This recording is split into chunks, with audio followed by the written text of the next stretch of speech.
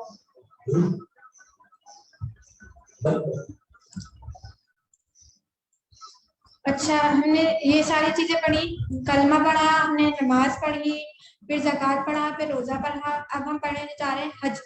حج جو ہے دین اسلام کا 5واں رکن ہے, اور یہ صاحب استطاعت شخص پر فرض ہے کہ پیچھے جو ہے اپنے چھوڑ کر بھی جائے اور زیر کفالت اشخاص کی پوری ضرورت بھی پوری کرے. اس کے بعد جو ہے سفر بیت اللہ بھی اس کے پاس اتنا خرچہ ہو کہ وہاں جا کر بھی وہ اپنے جو ہے جو خرچ اخراجات ہیں وہ پورے کر سکے. تو اس شخص پر لازم ہے, یعنی وہ صاحب استطاعت شخص ہے, اس شخص پر لازم ہے کہ وہ حج ادا کرے. ٹھیک ہو گیا. رسول اللہ صلی اللہ علیہ وسلم نے فرمایا کہ حج مبرور کی جزا جنت ہے, یعنی اللہ تعالیٰ اس کو جنت میں اعلیٰ مقام عطا فرمائیں گے. اب مناسک میں کیا کیا چیزیں شامل ہیں, کچھ چیزیں شامل ہیں ان کو ہم دیکھ لیتے ہیں. حج میں احرام باندھنا, سب سے پہلے تو نیت, پھر احرام باندھنا, پھر بیت اللہ شریف کا طواف کرنا ہے, پھر صفا اور مروہ کی سعی کرنا, بال کٹوانا, مینا میں حاضری دینا, وقوف عرفہ اور مزدلفہ میں قیام وغیرہ شامل ہے. یہ چیزیں اس میں شامل ہے, اور اس کے علاوہ بھی وغیرہ بھی ساری چیزیں آ گئی. ٹھیک ہے, مناسک الگ سے ایک ڈیٹیل ایک ٹاپک ہے. ابھی ہم دیکھ رہے ہیں کہ بنیادی چیز کیا ہے. اچھا, حضرت علی رضی اللہ تعالیٰ عنہ کا ارشاد ہے کہ جو شخص قدرت کے باوجود حج نہیں کرتا ہوا یہودی ہو کر مرے چاہے عیسائی ہو کر, یعنی اسلام پر اس کے خاتمے کا امکان نہیں ہے. اس کا کیا مطلب ہوا کہ جو ہے ہم اتنے صاحب استطاعت شخص ہیں پھر بھی ہم جو ہے بنیادی چیزوں پر عمل نہیں کر رہے, تو اللہ تعالیٰ کو کوئی فرق نہیں پڑتا کہ وہ اللہ تعالیٰ جو ہے اللہ تعالیٰ کو پھر ہماری پرواہ نہیں ہے. یعنی اسلام پر ہمارے خاتمے کا امکان مشکل ہے.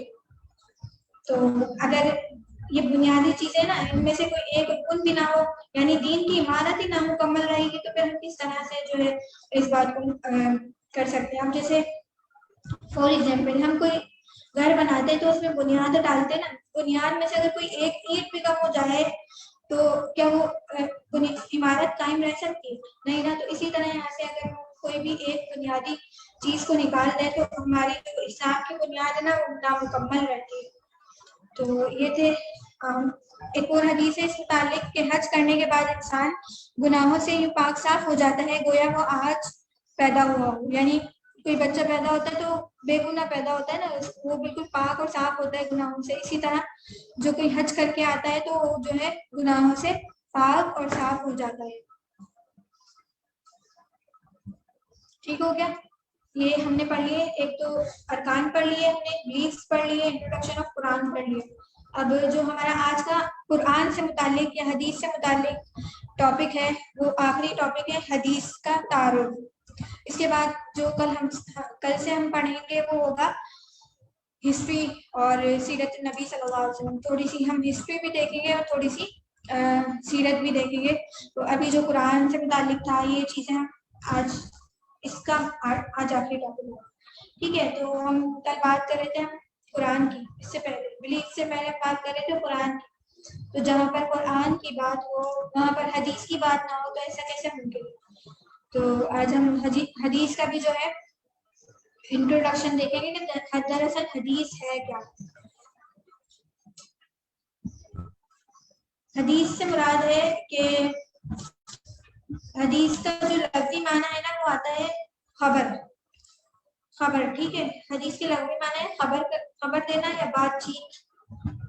لیکن حدیث ایک جو ہے نا ایک باقاعدہ ایک لفظ ہے. اس سے کیا مراد ہے وہ یہ ہے کہ حدیث سے مراد کو اقوال اعمال مراد ہیں جو رسول اللہ صلی اللہ علیہ وسلم کی جانب منسوب ہیں.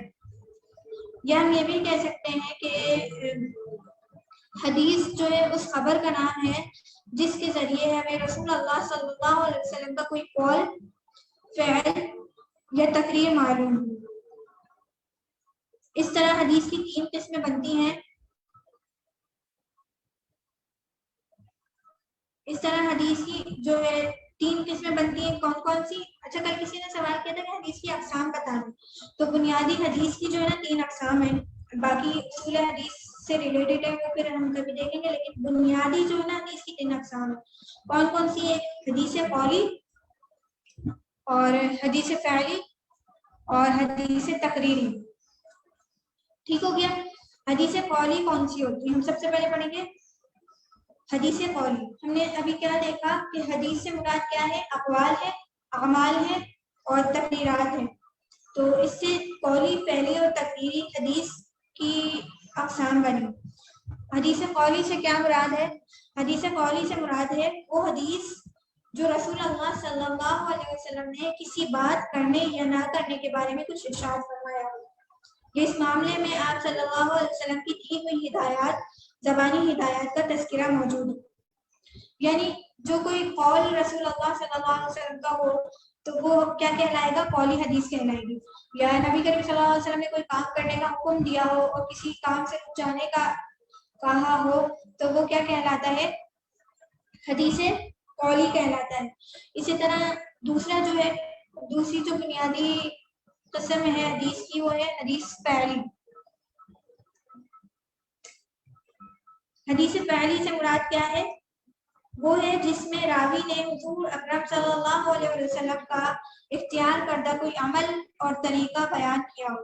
حدیث فعلی میں وہ ہے کہ کوئی صحابی بیان کرے کہ نبی کریم صلی اللہ علیہ وسلم نے یہ عمل کیا، نبی کریم صلی اللہ علیہ وسلم ایسے کھانا کھاتے تھے، نبی کریم صلی اللہ علیہ وسلم ایسے نماز پڑھتے تھے، نبی کریم صلی اللہ علیہ وسلم ایسے وضو کرتے تھے. تو یہ کیا کہلائے گا؟ یہ فعلی حدیث کہلائے گی. ٹھیک ہے، یہ کیا کہلائے گی؟ فعلی حدیث کہلائے گی. اچھا، ہم نے قولی بھی دیکھ لی، فعلی بھی دیکھ لی، اور حدیث تقریری کون سی ہوتی ہے؟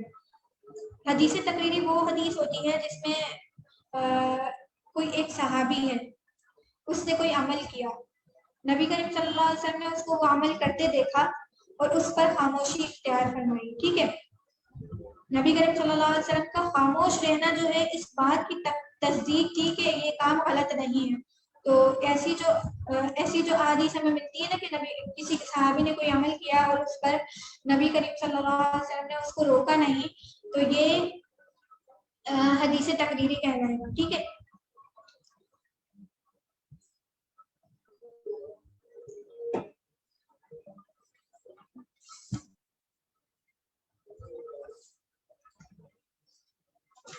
اچھا، حدیث پر عمل کرنا جو ہے قرآن پاک سے ثابت ہے کہ ہمیں حدیث پر عمل کرنا ہے، اور حدیث جو ہے حجت ہے ہمارے لیے.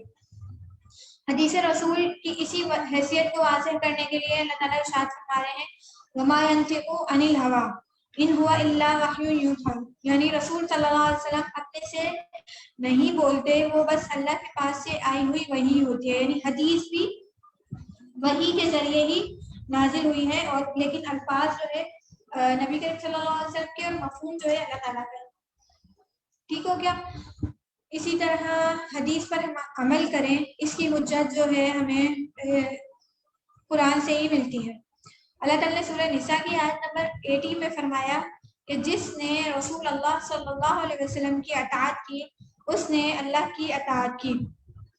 اچھا، میں ایک سوال کر رہی ہوں یہاں پہ، وہ یہ ہے کہ ابھی ہم نے حدیث کی کتنی اقسام پڑھی ہیں؟ بنیادی اقسام پڑھی ہیں ابھی ہم نے حدیث کی، وہ کتنی اقسام پڑھی ہیں؟ کون جواب دے رہا ہے؟ میں دیکھتی ہوں. حدیث کی ہم نے ابھی کتنی اقسام پڑھی ہیں؟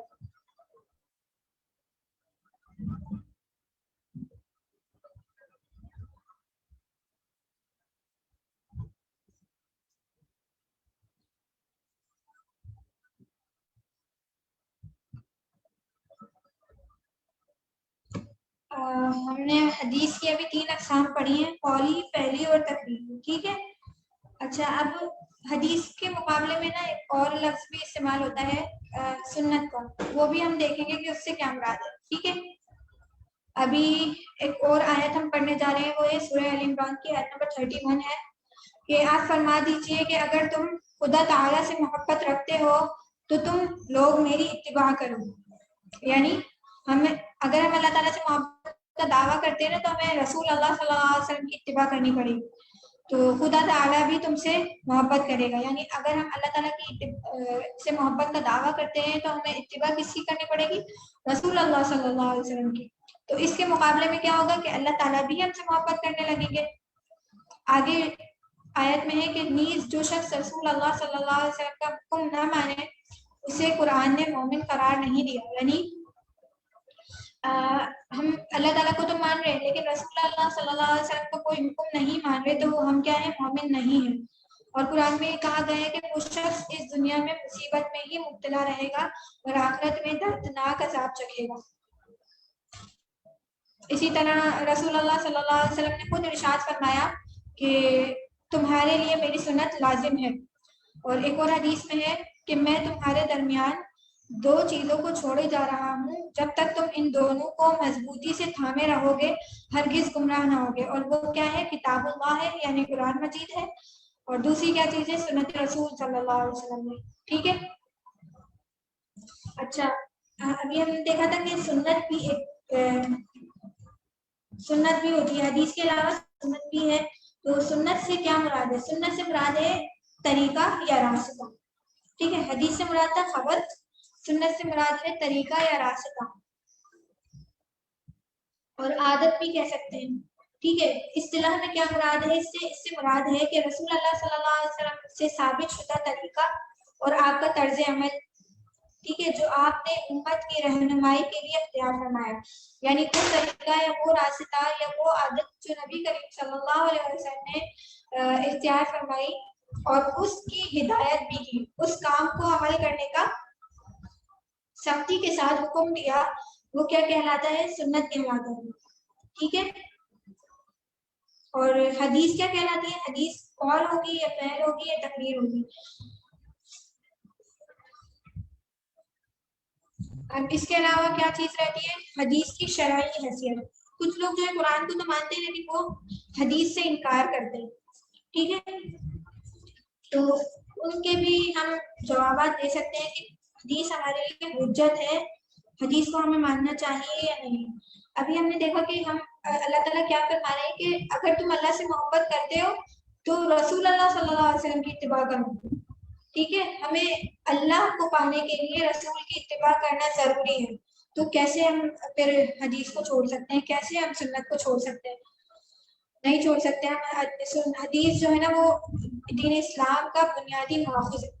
جیسے ہم نے بنیادی چیزیں پڑھی نا کہ ارکان ہیں اور وہ ہیں کیا نام ہے، بلیفز ہو گئے، عقائد ہو گئے اور ارکان ہو گئے.